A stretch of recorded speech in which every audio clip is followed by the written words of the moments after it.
নমস্কার, আমি বোধিসত্ত্ব খান চলে এসেছি সহজ শেয়ার বাজারের আরেকটি নতুন এপিসোড নিয়ে। প্রিয় বন্ধুরা, আশা করি সবাই ভালো আছেন এবং সুস্থ আছেন। আজকের আমরা আলোচনা করব যে শুক্রবার ভারতীয় শেয়ার বাজারে যে রিলিফ র্যালিটা এসেছিল, ভারতীয় শেয়ার বাজার যে মোমেন্টামটা দেখেছিল সেটা কি ফার্দার কন্টিনিউ করতে পারে। এই প্রশ্নটা এক না একাধিক মানুষের মধ্যে দেখা দিয়েছে। এর মধ্যে বহু বিশেষজ্ঞ জানাচ্ছেন যে এতদিন একটা ওভারহ্যাং ছিল মহারাষ্ট্রের ইলেকশনের জন্য, যেটা শনিবার রেজাল্ট বেরোবার পর ক্লিয়ার হয়েছে। একটা নিশ্চয়তা এসছে যে একটা স্টেবল গভর্নমেন্ট মহারাষ্ট্রের ফর্মেশন হতে চলেছে এবং তার ফলে বিশেষজ্ঞরা এটা মনে করছেন যে সোমবারেও হয়তো বা একটা র্যালি হলেও হতে পারে। এটা আমার ব্যক্তিগত বক্তব্য নয়, বিভিন্ন মানুষ বিভিন্ন নিউজ চ্যানেলে যেটা তারা ওপাইন করছেন সেটাই আপনাদের সামনে তুলে ধরলাম। এখন প্রশ্নটা হচ্ছে যে মহারাষ্ট্রতে যদি ইলেকশন রেজাল্টস আউটকামের প্রভাব এই ভারতীয় শেয়ার বাজারের উপর পড়ে, সেটা কেন পড়ছে। প্রথম কথা আমাদের বুঝতে হবে যে ভারতবর্ষে Maharashtra one of the strongest economies, one of the highest GDP producing যেটাকে বলে স্টেটস, এবং সেইটা কিন্তু খুব গুরুত্ব রাখে সার্বিকভাবে ভারতীয় অর্থনীতির জন্য। এছাড়া মহারাষ্ট্রের যে গভর্নেন্স রয়েছে, মহারাষ্ট্রের যে উচ্চাকাঙ্ক্ষা রয়েছে, তাতে তারা বলছেন যে 2028-এর মধ্যে তারা $1 ট্রিলিয়ন ইকোনমি হয়ে উঠতে চাইছেন। ভাবুন, কেবলমাত্র একটি স্টেট গোটা ভারতবর্ষে তারা বলছে যে আমরা $1 ট্রিলিয়ন ইকোনমি হয়ে উঠতে চাই, অর্থাৎ সুবিশাল জিডিপি গ্রোথের কথা তারা গ্রোথের আশা তারা প্রকাশ করছেন। এমত অবস্থায় যখন কোনো স্টেটে বা সার্বিকভাবে একটি দেশে যখন এই লেভেলের উচ্চাকাঙ্ক্ষা থাকে বা অ্যাজাম্পশন থাকে জিডিপি গ্রোথের জন্য, স্বাভাবিকভাবে তার ফোকাসটা হয় গ্রোথ অর্থাৎ বৃদ্ধি, এবং এই বৃদ্ধিটা আসে কিন্তু প্রধানত ফোকাস করে অন ডিজিটাল ইনফ্রাস্ট্রাকচার এবং ফিজিক্যাল ইনফ্রাস্ট্রাকচারের ওপর।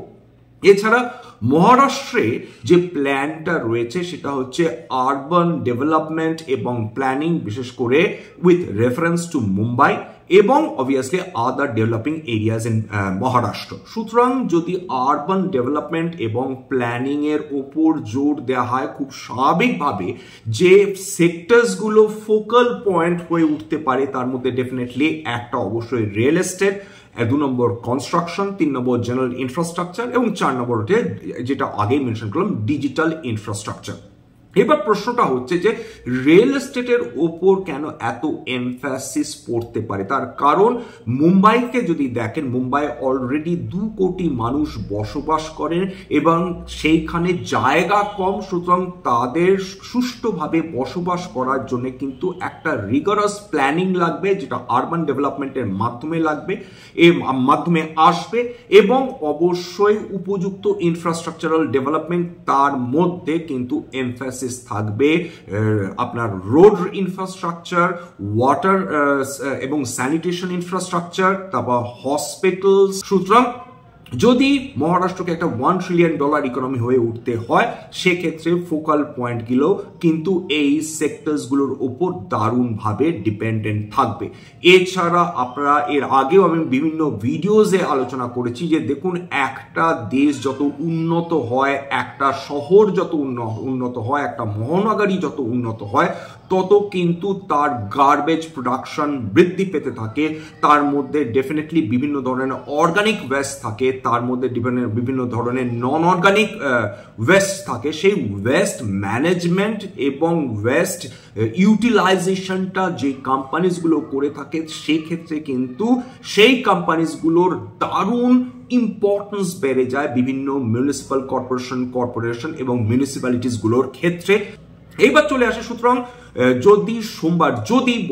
যদি সোমবার মার্কেটে একটা র্যালি আসে, সেক্ষেত্রে স্বাভাবিকভাবেই বোঝা যাবে যে মার্কেটে যে তীব্র আতঙ্ক সৃষ্টি হয়েছিল কিছু মানুষের মধ্যে, ট্রেডার্সদের মধ্যে, দীর্ঘমেয়াদী বিনিয়োগকারীদের ক্ষেত্রে সেটা প্রযোজ্য নয়, কিন্তু সেইটা আপাতত যেটা কাজ করবে যে জায়গাটা থেকে নিফটি রিবাউন্ড করেছে, অর্থাৎ 23,500-এর আশেপাশে, যদি আপনারা ফিবোনাচি সিরিজ দেখেন, সেখানেও কিন্তু যেগুলো সাপোর্ট হিসাবে দেখবেন সেটা কিন্তু ওই 23,300, 23,350, 23,500 আশেপাশে।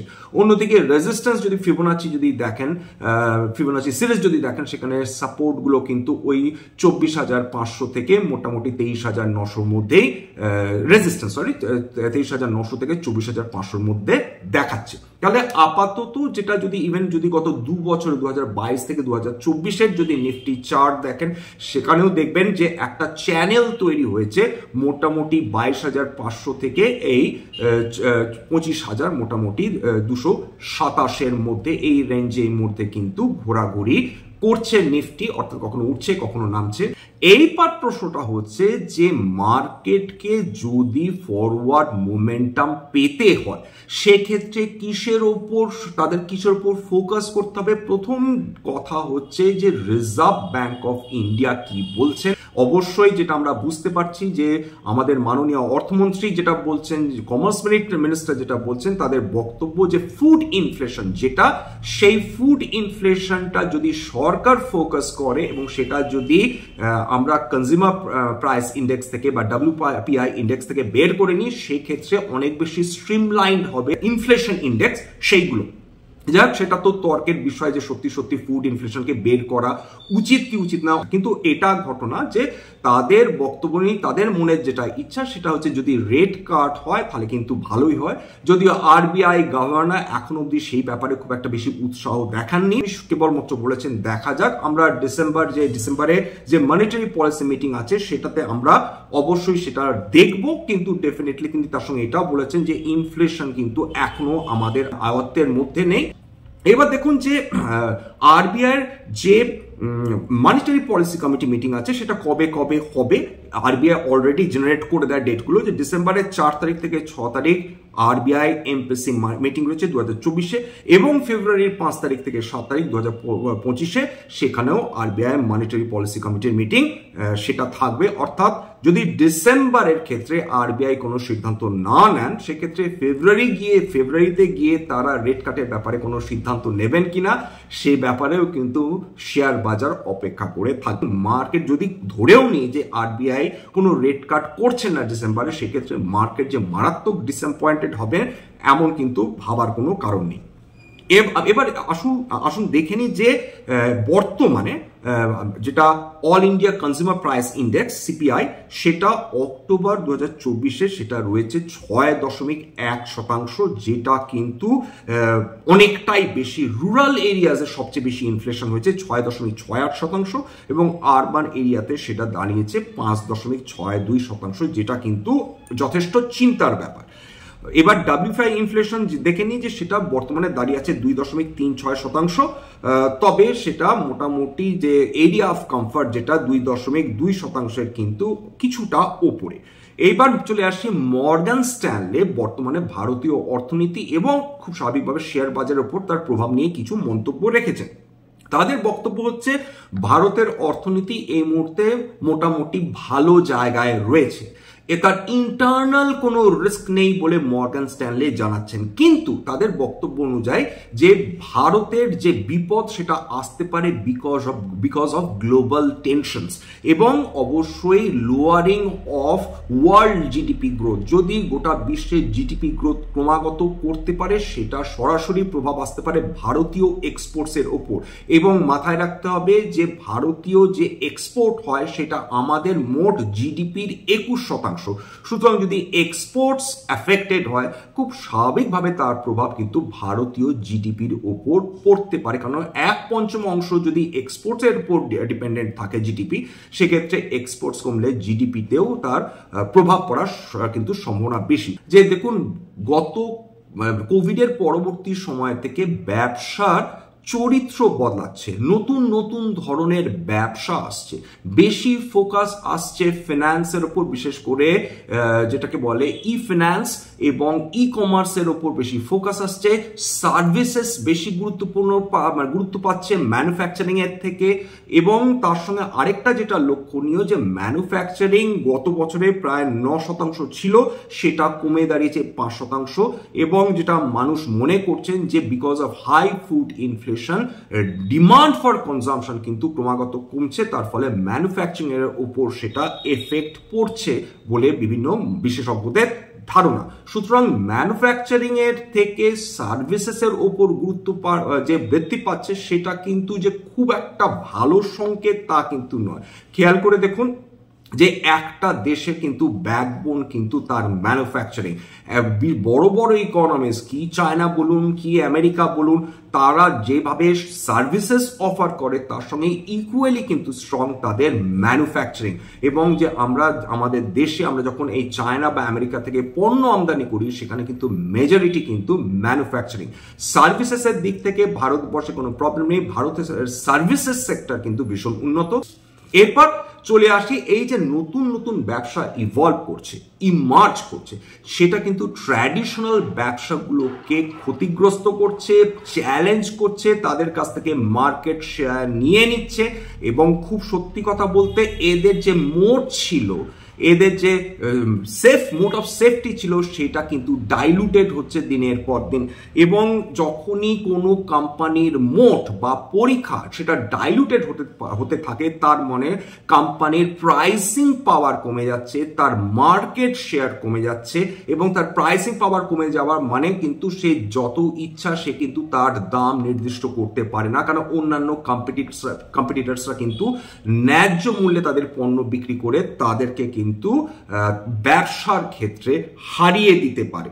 সুতরাং এটা মাথায় রাখতে হবে যে স্টকসগুলো গত 2 দশক ধরে প্রিমিয়ামে যেগুলো ট্রেড করছিল, হাই প্রাইস টু আর্নিংস এর ট্রেড করছিল, তাদের কিন্তু আজকের কিছুটা হলেও বেহাল দশা হয়েছে। এর মধ্যে যেগুলো মেগা ক্যাপ কোম্পানিজ, যেগুলো ট্র্যাডিশনালি এক্সট্রাঅর্ডিনারি কোম্পানিজ, তার উপর চাপ পড়ছে, তাদের পিডি রেটিং হচ্ছে। এই যে এশিয়ান পেন্টস 100-র উপর চিরকাল প্রায় তার প্রাইস টু আর্নিংস মানে ছিল ট্রেলিং 12 মান্থস বা অন অ্যান অ্যাভারেজ 60-এর উপর তার প্রাইস টু আর্নিংস ছিল, সেইটা আজকে কমে দাঁড়িয়েছে 50 পিই, অর্থাৎ প্রায় পিই ডি রেটিং চলছে, তাদের প্রফিটেবিলিটি কমছে। এইটা নিয়েও ডেফিনেটলি আমরা আলোচনা করব পেন্ট সেক্টর কিভাবে ক্ষতিগ্রস্ত হচ্ছে। এরপর চলে আসি সেই কোম্পানিগুলো নিয়ে আলোচনা করার আগে, অর্থাৎ সে মোট যাদের আস্তে আস্তে ডাইলুটেড হচ্ছে, কোন কোন কোম্পানিজের মোট ডাইলুটেড হচ্ছে সেটা নিয়ে আলোচনা করব। এর মাঝখানে একটা কথা বলে নিই, এদের মোট ডাইলুটেড হচ্ছে অর্থাৎ এদের যে মার্কেটে যে একছত্র আধিপত্য ছিল সেটা কমছে, মানেই যে এরা হারিয়ে যাবে, হেরে যাবে, এটা অত্যন্ত ভুল ধারণা। এরা still the best of the companies. এরা প্রাথমিকভাবে হয়তো হটে যেতে পারে, তার মানে এরকম কোনো কারণ নেই যে এরা ক্রমাগত ধসে যেতে থাকবে। এদের সেই ক্ষমতা এবং এবিলিটি আছে বলেই আজকে তারা ভারতবর্ষের অন্যতম সেরা কোম্পানি। কেবলমাত্র যেটা কনসার্ন বিনিয়োগকারীদের ক্ষেত্রে সেটা হচ্ছে তাদের হাই কস্ট অফ শেয়ার্স বা যেটাকে বলে চড়া দামে তাদের শেয়ার্স গুলো যেহেতু বাজারে ট্রেডিং হচ্ছে, সেটা নিয়ে দীর্ঘমেয়াদী বিনিয়োগকারীদের একটা চিন্তার কারণ হয়ে দাঁড়াচ্ছে। এবার চলে আসি গত শুক্রবার অবধি এফআইআই তারা কত বাই করেছে, কত সেল করেছে সেটা একটু জেনে নেওয়া প্রয়োজন রয়েছে। এটা বলে নেওয়া ভালো যে যদিও বা শুক্রবার মার্কেটে অ্যাপ্রিসিয়েশন এসছে, হিউজ আমরা দেখেছি যে নিফটিতে 550 পয়েন্টের উপর বৃদ্ধি পেয়েছে, সেন্সেক্স 2000 পয়েন্টের উপর বৃদ্ধি পেয়েছে, কিন্তু এফআইআই সেলিং কিন্তু কমেনি। যাই হোক, একটা না একটা সময় ডেফিনেটলি এফআইআই সেলিং কমতে বাধ্য, কারণ তারা লাগাতার একচেটিয়া যে তারা সেল করে যাবে এমনটি নয়। যত মার্কেটে কারেকশন আসবে বা এসেছে তার ফলে বিভিন্ন কোয়ালিটি কোম্পানিজ তাদের কিন্তু দাম একটা অ্যাপ্রিসিয়েবল লেভেলে এসেছে। ফলে যত এরা আকর্ষণীয় হয়ে উঠবে ভারতীয় কোম্পানিজ, তখন ডেফিনেটলি এফআইআইসরা নতুন করে তাদের স্ট্র্যাটেজি নিয়ে চিন্তা ভাবনা করবে বলেই আশা রাখা যেতে পারে। এবার দেখুন, এফআইআইস নভেম্বরের 22 তারিখে তারা মোট কিনেছে, মাথায় রাখুন, কিনেছে 16,985.36 কোটি টাকা। অর্থাৎ এফআইআইসরা কেবল বিক্রি করে চলে যাচ্ছে এমন নয়, তারা বিপুল পরিমাণ কিনছেও এবং তারা বিক্রি করেছে 18,263.73 কোটি টাকা। অর্থাৎ মোট শুক্রবার এফআইআইসরা তারা মানে যেটাকে বলে নেট সেলস সেটা হয়েছে 1,278.37 কোটি টাকা। অর্থাৎ বেশি বিক্রি হয়েছে, এফআইআইস কিছুটা কম কিনেছে। এবার চলে যায় ডিআইআইসদের ক্ষেত্রে। একই দিনে ডিআইআইসরাও বিক্রি করে, রেগুলার বিক্রি করে, তারা 12,251.72 কোটি টাকার বিক্রি করেছে, কিন্তু তারা কিনেছে 12,251.72 কোটি টাকা এবং বিক্রি করেছে 10,529.57 কোটি টাকা, অর্থাৎ নেট পারচেজ দাঁড়িয়েছে 1,722.15 কোটি টাকা। এই দিন মোট এফআইআই যা সেল করেছে তার থেকে ডিআইআইরা বেশি কিনেছে। ওভারঅল নভেম্বর মাসের অর্থাৎ 24 তারিখ, যদি 22 তারিখ অবধি দেখি, সেক্ষেত্রে নেট সেলস দাঁড়িয়েছে এফআইআইস এর তরফ থেকে 40,947.35 কোটি টাকার, যেটা অক্টোবরের তুলনায় অনেকটাই কম, এবং ডিআইআইসরা নেট পারচেস করেছে অর্থাৎ কিনেছে 37,559.08 কোটি টাকা, অর্থাৎ ম্যাক্সিমাম যেটা বলা যেতে পারে প্রায় 3,400 কোটি টাকা, 2,500 কোটি টাকার এদিক ওদিক তাদের ডিফারেন্স রয়েছে।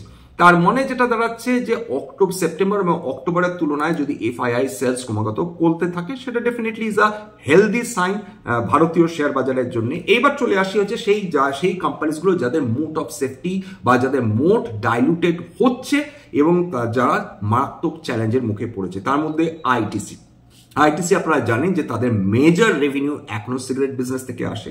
এবার যদি আনঅর্গানাইজ সেক্টরের দিকে তাকিয়ে দেখেন, সেখানে বুঝবেন যে বহু এরকম কোম্পানি রয়েছে যারা বিপুল পরিমাণ এই ধরনের টোব্যাকো বিজনেসের রয়েছে এবং তাদের ক্ষেত্রে মানুষের কিন্তু তাদের সেখানে ব্র্যান্ড বিশালভাবে তারা নির্ভরশীল নয়, যেখানে যা পাচ্ছেন সেখানে সেটা কিনে নেন।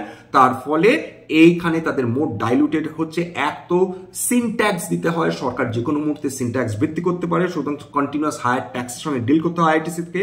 2 নম্বর হচ্ছে কনজিউমার প্রেফারেন্স যে কোনো মুহূর্তে বদলে যেতে পারে, তাদের টেস্ট বদলে যেতে পারে, এবং সবচেয়ে উল্লেখযোগ্য ঘটনা যে এই মুহূর্তে কাস্টমাররা হেলদিয়ার লাইফস্টাইল অ্যাডপ্ট করছে। এছাড়া তারা যে এফএমসিজিতে তারা যে ডাইভার্সিফিকেশন এফার্টটা দেওয়ার চেষ্টা করছে, মনে রাখতে হবে সেখানে সবচেয়ে বড় কম্পিটিটর তাদের দাঁড়িয়ে আছে, সেটা কিন্তু হিন্দুস্তান ইউনিলিভার, এবং Hindustan Unilever has been one of the best companies ever ভারতবর্ষে। সুতরাং তাদের সঙ্গে লড়াই করাটা ডেফিনেটলি ইজি নয়, অসম্ভবও নয়, এটা মাথায় রাখার প্রয়োজন রয়েছে। 2 নম্বর হচ্ছে যে কোম্পানি নিয়ে বহু মানুষ গাংহো অর্থাৎ উচ্ছ্বসিত। এর আগে জোম্যাটো নিয়ে আমি বহুবার আলোচনা করেছি, কয়েক বছর আগেও আলোচনা করেছি, এবং যেটা রাকেশ ঝুনঝুনওয়ালা তিনি এর আগেও বলেছিলেন, সেটা হচ্ছে উনি যেহেতু জোম্যাটোর প্রাইস তার বিজনেস মডেল বোঝেন না, ফ্লিপকার্টের বিজনেস মডেল বোঝেন না, সেহেতু সেখানে ইনভেস্ট করার ব্যাপারে তার কোনো উৎসাহ নেই। এবং প্রাথমিকভাবে আমার কাছে আমি ব্যক্তিগতভাবে আমার কাছে এটা আদৌ গুরুত্বপূর্ণ নয় যে কোম্পানিটার শেয়ার কত অ্যাপ্রিসিয়েট করছে। আমার কাছে ব্যক্তিগতভাবে মনে হয় যে ভাই, যে কোম্পানিটা আমাকে লাভ করে দিচ্ছে, আমাকে সেকেন্ড সোর্স অফ ইনকাম তৈরি করে দিচ্ছে, সেটা আমার কাছে বেশি গ্রহণযোগ্য। তার মানে এটা ডেফিনেটলি দাঁড়ায় না সবার কাছে ওই একই তাদের স্ট্র্যাটেজি থাকবে বা একই তাদের মনের ব্যাপার থাকবে। জোম্যাটো প্রাথমিকভাবে বহু বছর ধরে লস করেছে এখনো, কিন্তু তারা যে লাভটা করছে সেটা কিন্তু প্রধানত নেট প্রফিট আফটার ট্যাক্স যেটা করছে সেটা কিন্তু এখনো আদার ইনকামের দৌলতে। আদার ইনকাম যদি আপনারা বাদ দিয়ে দেন নেট প্রফিট থেকে, সেখানে বুঝতে পারবেন জোম্যাটো এখনো লসে রয়েছে। প্রথম কথা বলে দিই, এটা কোনো ধরনের বাই সেল রিকমেন্ডেশন, সাজেশন বা অ্যাডভাইস নয়, কেবলমাত্র ইলাস্ট্রেশন পারপাসে আমি এটা ব্যবহার করছি। সুতরাং আমার কথা শুনে যদি আপনারা কোনো শেয়ারের ব্যাপারে বাই সেলের ডিসিশন নেন, সেক্ষেত্রে আপনারা মারাত্মক ক্ষতির মুখোমুখি হতে পারেন। সুতরাং সবসময় একজন সেবি রেজিস্টার্ড ইনভেস্টমেন্ট অ্যাডভাইসারের পরামর্শ নেওয়ার চেষ্টা করবেন, অথবা নিজের ডিউ ডিলিজেন্স করার চেষ্টা করবেন, সেক্ষেত্রে আপনারা উপকৃত হলেও হতে পারেন। এবার চলে আসি জোম্যাটোর ক্ষেত্রে। মেজর থ্রেট ডেফিনেটলি তার অন্যতম রাইভাল সুইগি।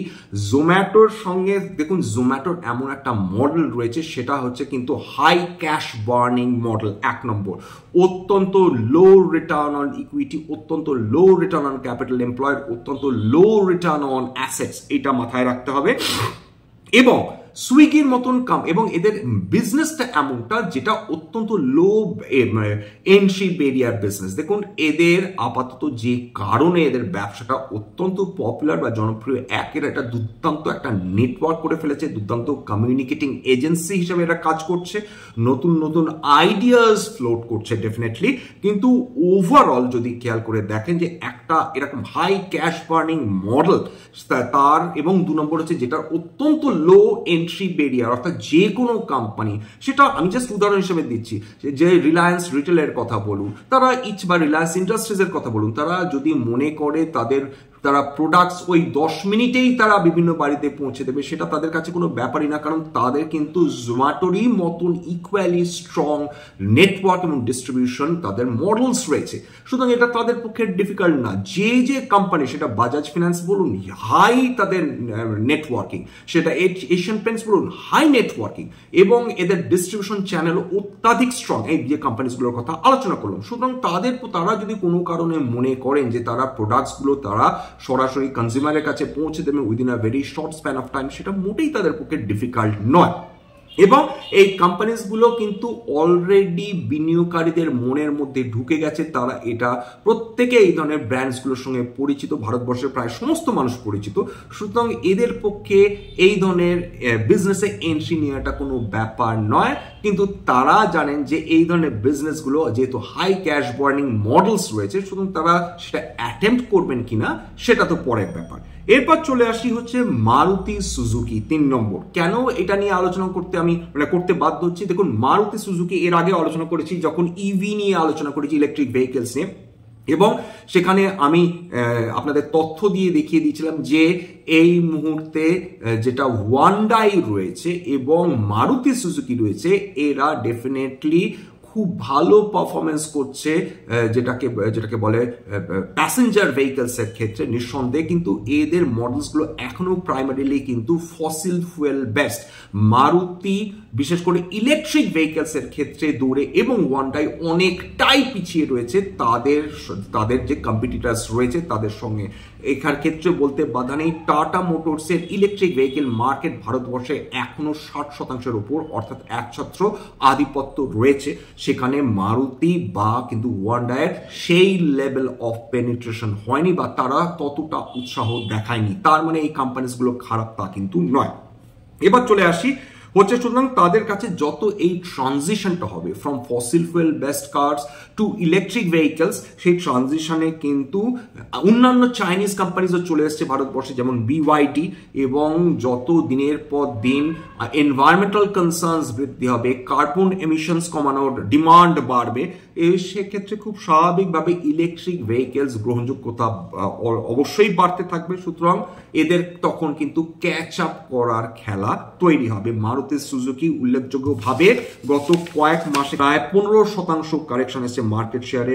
এরপর এইচডিএফসি ব্যাংকে নিয়ে আলোচনা করতে হয়। দেখুন, HDFC bank still the best bank ভারতবর্ষে, কিন্তু এটা একটা হিউজ একটা কোম্পানি হয়ে উঠেছে এবং এদের বর্তমানে যে সমস্যার সঙ্গে জুঝতে হচ্ছে সেটা হচ্ছে ফিনটেক স্টার্ট আপের সঙ্গে, যেমন ফোনপে বা পেটিএম এর মতন কোম্পানির সঙ্গে, এবং যারা এই ফিনান্সিয়াল সার্ভিসেস গুলোকে কিন্তু রিডিফাইন করছে, এবং তার ফলে ফিজিক্যাল প্রেজেন্স বিভিন্ন ব্যাংক সেন্টারে ব্যাংকিং সেন্টার্স গুলোতে যাওয়ার প্রয়োজনই হচ্ছে না। লেন্ডিং পেমেন্টসও কিন্তু কয়েক মিনিটের ব্যাপার দাঁড়াচ্ছে, যেটা ট্র্যাডিশনাল যে ব্যাংকিং মোড ছিল, অর্থাৎ বেস্ট ব্যাংকে যাব, সেখানে অ্যাকাউন্ট খুলবো, এখন যে কোনো মানুষ কয়েকটা মিনিটের মধ্যে তিনি তার মোবাইলের মাধ্যমে যে কোনো একটা ব্যাংক অ্যাকাউন্ট খুলে নিতে পারেন।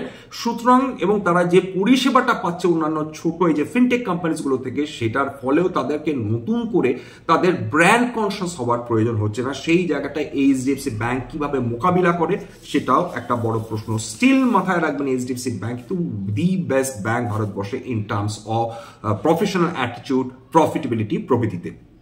টাটা কনসালটেন্সি সার্ভিস, চমকে যাবেন নামটা শুনলে, কিন্তু এটাতেও একটা থ্রেট রয়েছে। কিসের থ্রেট রয়েছে?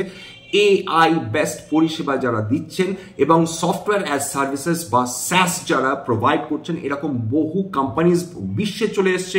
এর মধ্যে সেলস ফোর্স রয়েছে, এর মধ্যে গুগল রয়েছে, এর মধ্যে ডেফিনেটলি শ্রীধর বেম্বোর কোম্পানি রয়েছে।